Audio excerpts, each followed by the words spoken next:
All right. So pretend like I hadn't started. Welcome everyone. Blah, blah, blah. So modules. Okay. So I rearranged my modules. So what I have is I have in-person versus in-person days, and I have virtual days. And under the in-person day, so we're today, Monday or Tuesday. This is a Tuesday.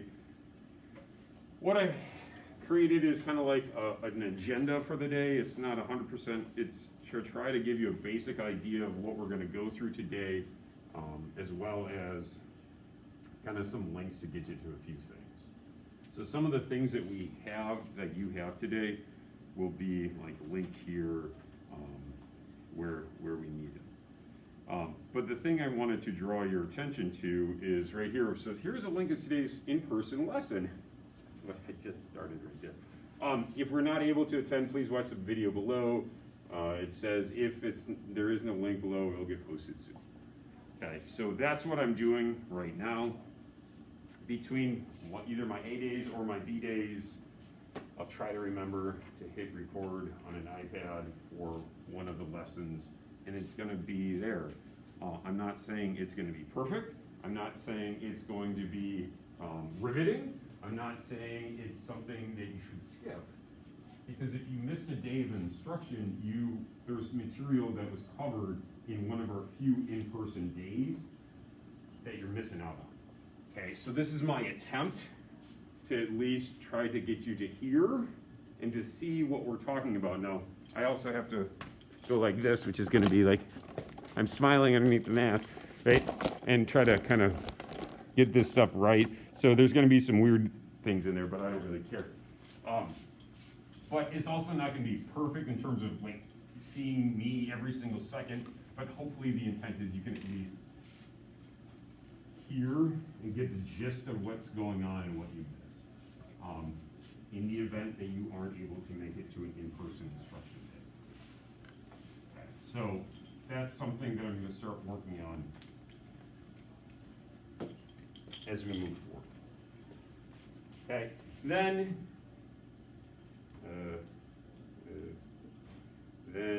if we go back to modules, sorry video recording, I didn't turn you yet. Then on your virtual day, I shouldn't have turned this. Probably not going to win an Academy Award for my cinematography, and that's okay.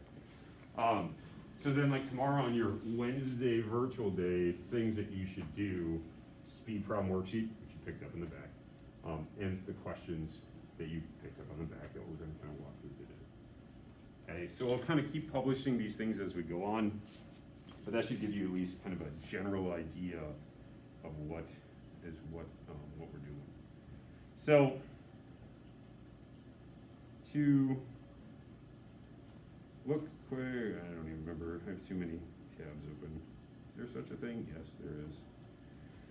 So I did a voiceover video on Friday that I posted that walked you through this. I want to hit a few highlights. The thing about this is scalar versus vector quantities. Here's some examples of them, but I want to kind of reiterate a few points. So who can do it better to talk about what a vector is than? Hey.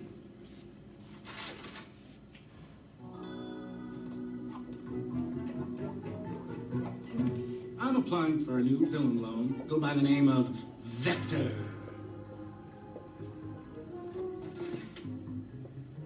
It's a mathematical term, a quantity represented by an arrow with both direction and magnitude.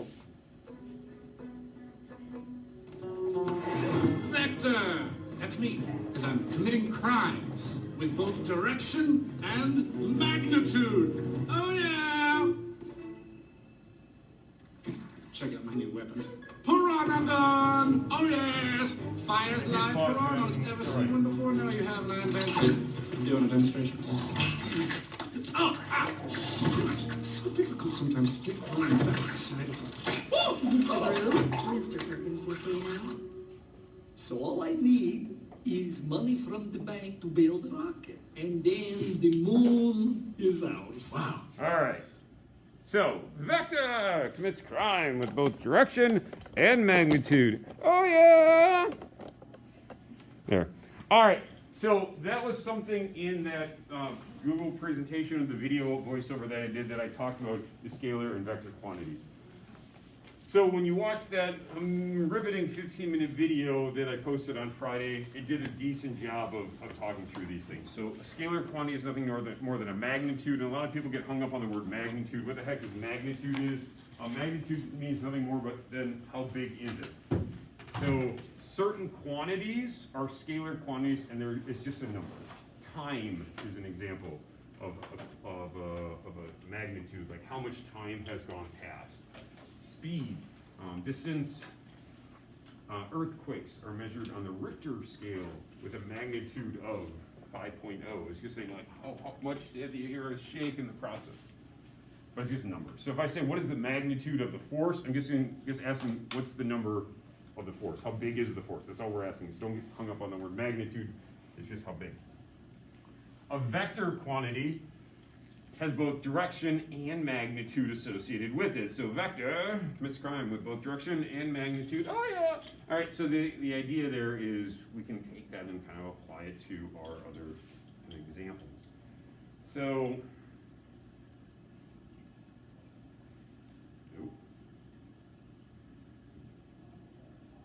okay, so the video referenced different types. The two vector and scalar quantities that we really want to spend some time today talking about is distance and displacement and speed and velocity. Okay, so when we talk about a scalar, distance and displacement are two big ones that we're going to talk about today, as well as speed and velocity. Now, I guess we're also going to be talking about acceleration. Now, these are already referenced in the video from Friday, so I'm not going to spend a lot of time rehashing all these ideas, but there are some examples I want to make sure we have. So, when we talked about distance versus displacement, there's two questions we can kind of ask ourselves for distance. And for distance, it's the how far did I go? Whereas for displacement, it's how far from home. So a couple quick examples. Those are the questions that we ask ourselves to kind of figure this out. So if we, all right, I maybe don't know, okay, so we're just gonna count now. I'll try to splice this, I'm not good at, but whatever. So pretend like I didn't do those already. So we're gonna go 1, 2, take a break, 1, 2. How far did I walk? Thank you for telling me about that. 4 steps. I took 4 steps. The distance I traveled was 4 steps. How far am I from home? 4 steps, but now that's my magnitude, but now we need a direction. So what's the direction? And 4 steps? To the right. To the right, absolutely. Now, we very, out of the sake of making things easy, we use an XY coordinate system, and we define the positive direction in the Y coordinate system to be up. We define the negative to be down. We define the positive in the X direction to be to the right. We define the left to be negative. Just realize that this is something we just arbitrarily set. We can rotate this however we want. Now I'm paranoid that, did I actually hit the record button? Okay, good.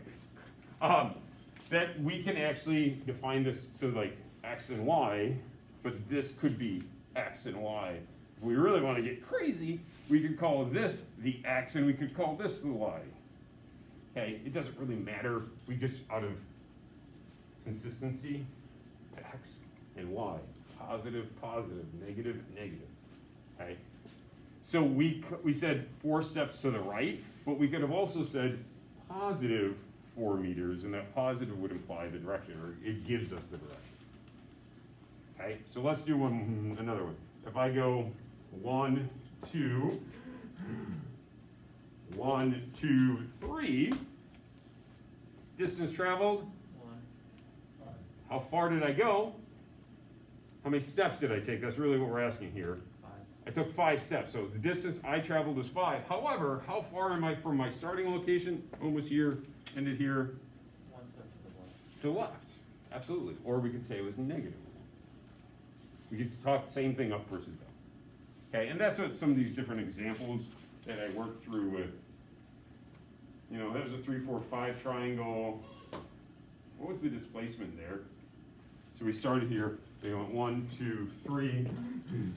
1, 2, 3. Distance traveled. Displacement. How far am I from my starting location? I'm home, right? I'm at my starting spot, so my displacement is 0. So we can have negative displacements, we can have positive displacements, we can say left, right, north, south, east, west. We need some type of direction associated with it. Then a general equation that we introduced was this idea of average speed or average velocity. And that's a very general equation that we are going to use. Now, depending upon what we use for this delta x, if this is speed, then this, I'm sorry, that's 0. If this is distance, this is scalar, then this is going to be scalar as well, and we're going to get speed as a result. This is time. Easy. However, if I say delta x is displacement, notice how I'm color coding this here, displacement, then this is not, should have added average speed. This is then average velocity. Okay, so depending upon what we are talking about, are we using distance or displacement will determine whether we're talking speed or velocity. So in the examples I said, like, let's just pretend everything's 10 seconds because then we can divide by 10, which just means we shift a decimal point. So if we went to that 1, 2, pause, 1, 2, distance traveled was 4, and if it took me 10 seconds, 4 divided by 10, my speed is going to be 0.4, we'll just say steps, or we'll just pretend they're meters per second. Now displacement-wise would be, how far am I from home? 4 to the right. So 4 divided by 10 is 0.4 meters per second to the right. And that's all it is. In some of those other examples where I step forward 2 and back 3, this would be 5 divided by 10, whereas that was my distance, but my displacement was -1, so -1 divided by 10 is going to be a negative 0.1 meter per second. Or we could say 0.1 meter per second to the left. Now people get this idea implanted in their head that negative x direction motion, it means that way. It means I'm moving this way. They get this like stuck in their head that I have to be, in order for me to go that way, I have to be backing up to go in the negative direction. However, watch this, ready? I can walk in the negative direction if I just turn. So that negative just means the direction. It doesn't mean forward versus backwards.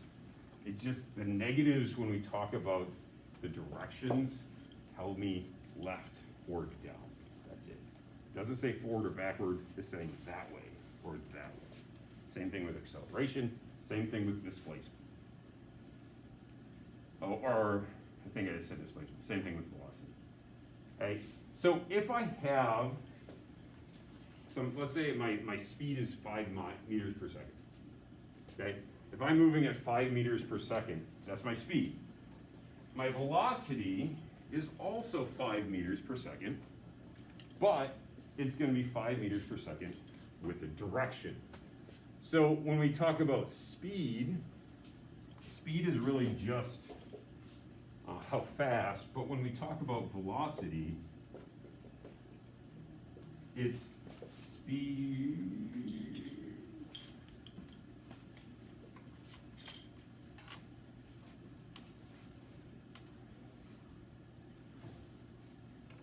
speed and direction. Okay, so when we talk about velocity, we need both parts. We need a magnitude, meters per second, 10 meters per second, 55 miles per hour, whatever. We're gonna use meters per second for all of our most of our calculations. But we need a direction, positive or negative, left versus right, up versus down, north or south, east or west. And the reason why this is important is because another vector quantity is something that we call acceleration, it's a vector. But by definition, it just says it's a change in velocity, which is fine, but realize that velocity has two pieces. There's both the speed aspect of it with the direction aspect. So if the velocity changes, you're gonna accelerate. So there's two really easy ways to accelerate your car. You can step on the gas, sometimes called the accelerator. Hey, you can accelerate your car. You can step on the gas, you can change the speed by stepping on the gas. How else can you accelerate your car? Go down the hill, that's true. Gravity is gonna cause you to increase then, but yes, you're still changing your speed. You're gonna be speeding up. You'd be accelerating. How else can you accelerate your car? How else can you change the speed of your car? The brake. The brake is a way you can accelerate your car. Now, a lot of times in everyday language, we use the term decelerate. We don't use that in here. We just say we accelerate. A negative acceleration just means it's accelerating that way. It doesn't mean speeding up or slowing down. It just means the direction is that way. So don't automatically think negative acceleration means slowing down. So I can step on the gas, I can step on the brake. That's how we can control the speed of our car, or go down the hill, or run into a tree, or other things that we maybe don't want to talk about. But the other thing we can do is we can change the direction, and that's turn the steering wheel and you change your velocity. So if an acceleration is 0, it means you're not accelerating, which means your velocity is not changing, which means your velocity is constant, which means your speed and direction is the same. Anyways, so if our velocity is constant, this would maybe be what a constant velocity looks like. My speed didn't change. This would be acceleration that's not equal to 0, or I am accelerating. We start like this, and we go really, really fast, or we slow down really fast. Those are accelerations. The thing that people often miss is I can walk at a constant rate, but if I move and I change direction, I accelerated in that process of the turn. Right? You're driving your car, you turn the wheel, your friend was falling asleep and they whack their head on the window and you're like, you caused the car to accelerate, which is why they bumped their head. We feel accelerations because it's an unbalanced force. But we feel those accelerations. Okay? Now, when we talk about average speed, so that's kind of what I was talking about with it. It's change velocity, and a velocity is a speed or direction. So we change either one of those, we're going to get an acceleration. So when we use this equation, average speed is distance divided by time, or average velocity is displacement divided by time, we can talk about an average. Now, it's not add all the numbers up, divide by 5, the number you divided. That's the way you can average it. But a lot of times when we go through and we calculate like average speeds or average velocities, we're really just looking at like you're going on a road trip. And you're going to Madison, you're going to Florida, you're going somewhere. And you say, well, what's the total distance I'm gonna drive? It's your delta X. What's the total amount of time it's gonna take me? We can talk about our average speed. Now that doesn't mean that's how fast you're going every moment of your trip. It's just your big long-term average. Sometimes you're going to speed up, sometimes you're going to be going faster, sometimes maybe you had to stop to get gas, or you traffic jam, or whatever. And that's what this cannonball run slide was representing. Okay, so just because they drove 2,803 miles in 27 hours and 25 minutes from New York to LA, they averaged 102.24 miles per hour. That was their average speed. Doesn't mean their speedometer said 102 miles per hour every single second, every single hour of that trip. But over those 27 hours, that's what they averaged. It's not instantaneous speed, it's an average speed. Now, this is something that I just recently looked up. The record had been in 2013, the record for Cannonball Run, max speed of 193 miles per hour. I think they had to stop for gas 3 times, something like that. They added a bigger gas tank. So there were times that they weren't going at all. They had stopped momentarily or for a while. Okay, so that's what we talk about when we talk about average speeds. Anything I can clarify? Or you move on? Okay, then let's start talking about motion graphs. So motion graphs are kind of a general term that we can use, and we can kind of analyze graphs and we can get certain things from them. So when we talk about motion graphs, there are 3 basic types of motion graphs. That's probably a good way to drop it, or make them seasick, I suppose. Motion graphs. There's 3 basic types of motion graphs. There is something that we call position versus time. There is something called a velocity versus time motion graph. And the third is something that we would call an acceleration versus time graph that we aren't going to deal with. Okay, we are not going to deal with acceleration versus time. We're only going to deal with position versus time or velocity versus time. When we talk about position versus time, they are sometimes referred to as displacement versus time graphs. Just another way we can say it. So a position is we just define some location to have a distance of a position of 0, and we measure everything off. So if this is 0, well, how far am I from that 0 position?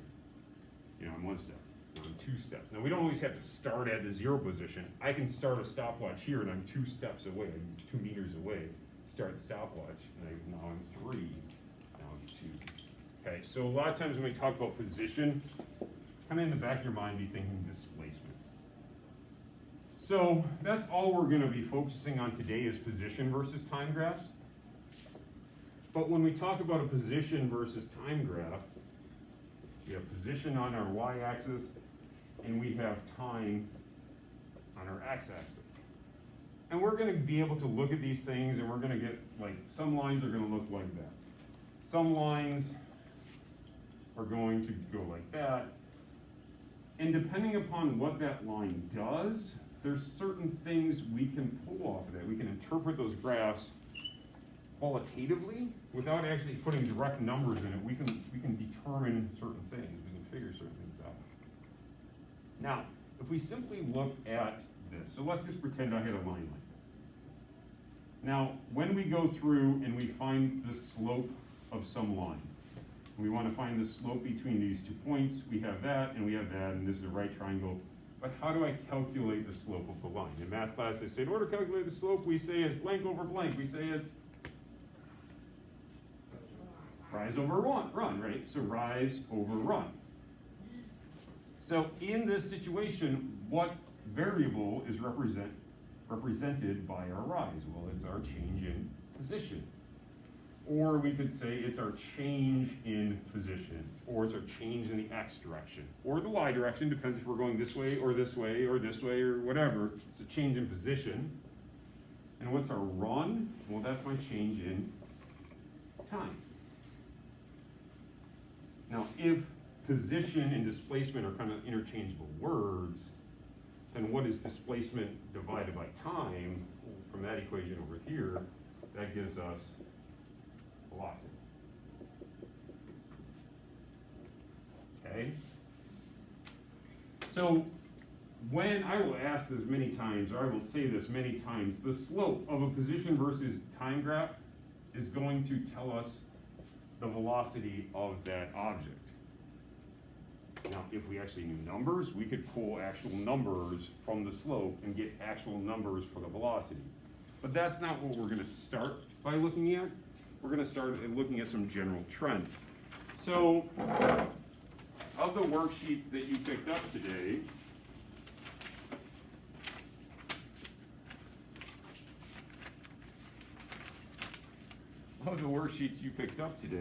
one is, this, and one of them is this. These are the two we're gonna kind of look at. We're gonna spend most of our time on this one. We are only dealing with position versus time graphs today. In the past, the way I've done this is I've kind of come up with this conclusion statements after we've done some analysis. I'm gonna try it a little different this year. So the intent of this is a, like if then. So if our velocity is 0, then I'm looking for a line that does, and it might look like, we're gonna draw some pictures. Okay. If my velocity is positive, then I'm looking for a line that is, okay, that's the intent of this. Now, unfortunately, I was planning, this doesn't show up very well under my document camera. So, I was gonna kind of write on that live, but that didn't work out. So, we're gonna go like this. Oops, that's velocity versus time. So we're on the position versus time graph. We're on the position versus time graph.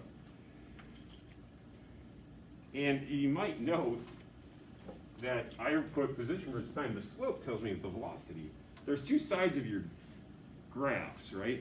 One says position versus time, one says velocity versus time. Make sure you're looking at the position versus time graphs, the ones that are numbered, 1, 2, 3, 4, 5, 6, 7, 8, 9, compared to the other ones are lettered as A, B, C, D, E, F, G, H. I think we go to H. Okay, so I also put a little star because this is the one we're looking at. We're looking at position versus time and the position versus time only. This slope tells us velocity, slope tells us velocity, so we want to keep thinking about slope equals velocity or they're going to be kind of simultaneous. So, if the velocity of an object is 0,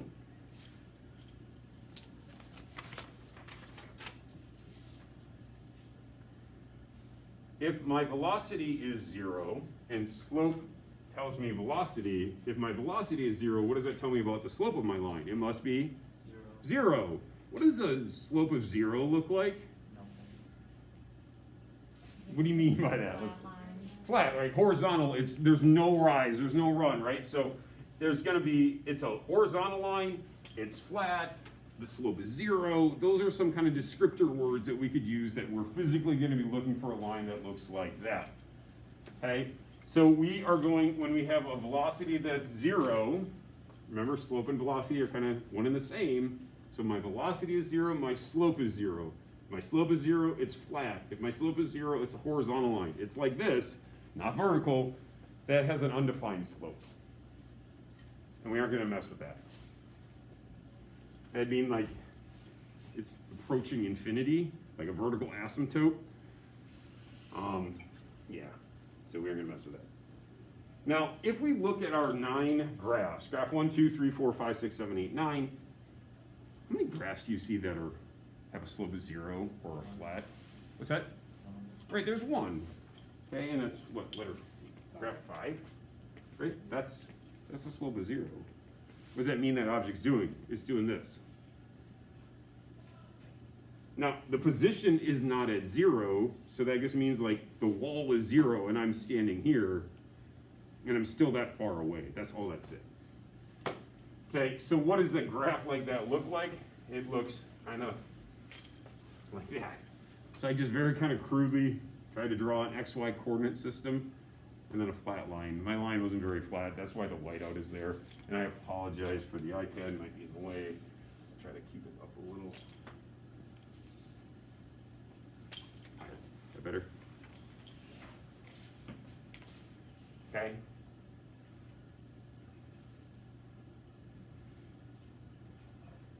So if my velocity, the next one, if we say the velocity is positive, and slope and velocity are really the same, then if my velocity is positive, that must also mean that my slope is positive. What the heck does a positive slope look like? Does it go up or does it go down? It goes up, right? It has a positive rise over a positive run. Okay? So it's going to go up and to the right. And you could say, well, what about, could it go to the left? Well, not if we're talking about time, right? You can't go backwards. You can't start your stopwatch and then go backwards. So time is always going to move forward. So these graphs are always going to start on the left-hand side and move to the right. So it's going to have a positive slope, which means the object is going up. Now, if you take a quick look at your graphs, how many of those graphs out of 1 through 9 have a positive slope? Think about it, look at it. I'll ask for an answer momentarily. Okay, how many graphs have a positive slope? I should actually know this answer. I think I know the answer. 1, 2. What's that? 2 of them? Anybody else? I agree partially agree with 2. And the 2 that I partially agree with, one goes like this, and then the other one's kind of like this, right? There's actually 4 though, right? And you could say, but what do you mean? I'll show you. So everyone agree that this is a positive slope? Okay, I'm pointing at, this is a positive slope, right? It goes up and to the right. The ones that get a little kind of weird, not weird, a little different to think about, is this line, this curved line, is this going up? It is. It's increasing. Now, because if you were to go through, I don't want to draw it on there, I'm going to draw it here. So if this is my curved line, and if I go, well, what's the slope between those 2 points? I believe that'd be a secant line. You pick 2 points on a curve and you connect them, that I believe is a secant line. You could say, well, what is true about the slope of that? It's positive. Now you could say, well, okay, I don't want a secant line. I say, okay, I agree. I don't want a secant line either. I want a tangent line that only crosses at one point. That was supposed to cross actually at one point. But the idea is if I were to draw a tangent line, we could still say this got a positive slope. So there's a total of 4 that have a positive slope because they're moving up and to the right. Okay, so graph number 6 is up and over.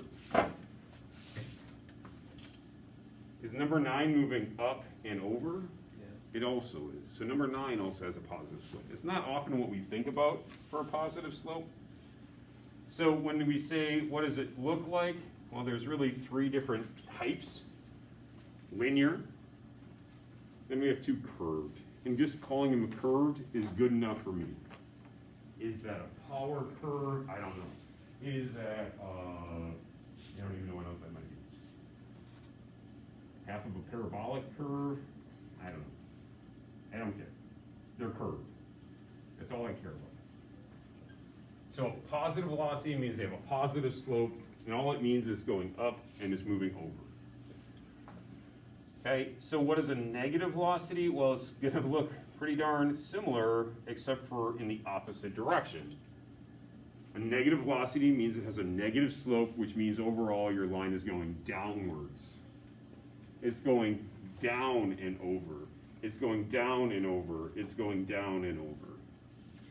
These are 3 types of negative slopes. 1 linear, 2 curved. But they're both negative slopes.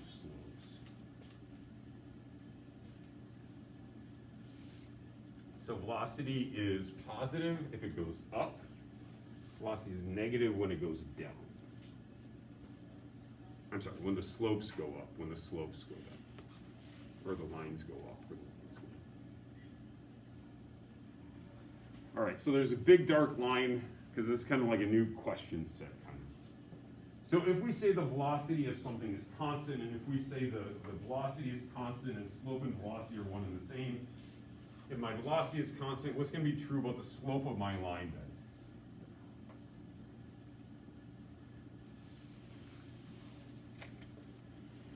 If my slope is velocity. They're like interchangeable words really here, right? So if we now then say my velocity is constant, we can also then say that my slope is constant. Good.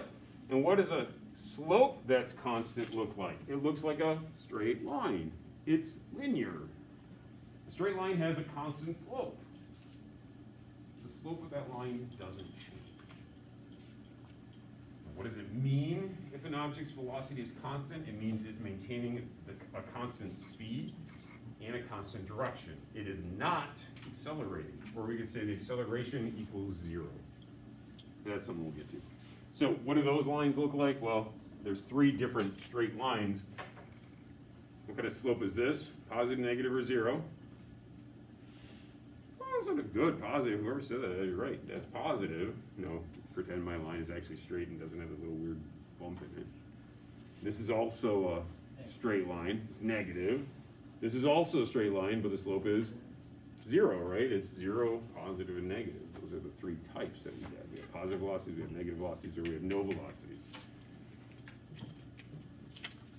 Can an object have a constant velocity of 0? Is it possible for an object to speed to stay the same and the speed to be 0? Absolutely. Does no acceleration always mean no speed? And the answer to that is no, and we'll kind of get back to it. So if we say the velocity of an object is changing and slope and velocity are interchangeable words, then what are we looking for? If velocity is changing, we're looking for a curved line. Okay, we're looking for a curved line. Sorry, people in virtual land. We're gonna go for a ride here.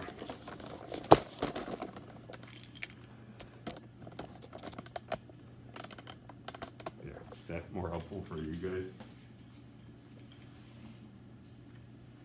Okay, so my velocity is changing, my line is curved, so it could be curve, curve, curve, curve. There's 4 different types of curves in these graphs. Velocity is constant, your speed is the same, your direction is the same. If your velocity is changing, your slope is changing, your speed is changing, or your direction is changing. Now there's another kind of bar, dark line, and the reason for that is that's kind of like another new question set. Now the next one is acceleration is 0. So remember, acceleration is a change in velocity. So if your acceleration is 0, what's true about your velocity? Is your velocity changing or staying the same? If you're not accelerating, acceleration is 0 means you are not accelerating. What's true about your velocity then? It's what? I didn't hear you, I'm sorry. 0. Yeah, so if your acceleration is 0, your velocity is going to, it could be 0 and not changing, or it could be 10 and not changing. So the idea is these 2 terms, velocity is constant, acceleration is 0. Nope, you can't actually see it. I drew an arrow between these 2 because if this statement is true, this statement is automatically true. If this statement is true, this one is automatically true. If the velocity is constant, your acceleration is 0. If your acceleration is 0, your velocity is constant. It's an interchangeable way to say the same thing. 2 different ways to say the same thing, I should say. So if your velocity is constant, that means your slope is constant, which means your speed is, oops, we're not there. If your slope is constant, then you're got a straight line. And there's 3 types of straight lines that I can't.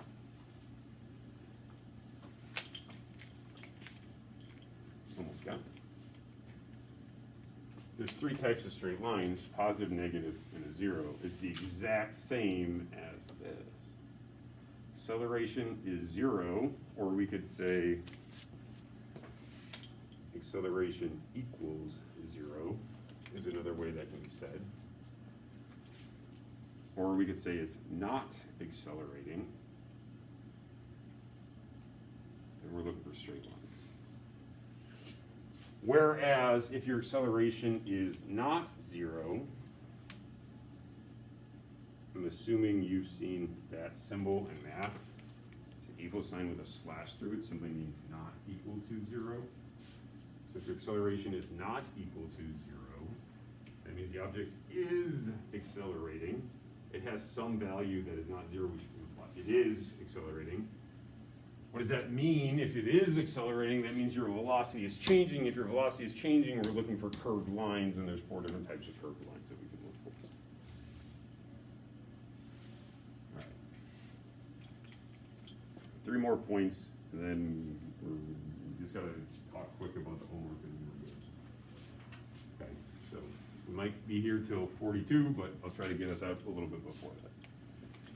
Okay, so 3 last points. So if the object's speed is staying the same, then our acceleration is 0 and our velocity is constant. Now this isn't 100% double arrow, but it's what I drew in this. In these motion graphs, it holds true. In everyday situations, like you turn. But if my object's speed is the same, that means my velocity is the same, which means my acceleration is 0. So my slope must be the same in all 3 situations as well. I'm going to slide that up a little bit. Now these last 2 are what get a little kind of trickier. And the idea of these 2, how do you find the slope of a curved line? Well, we've kind of talked about that.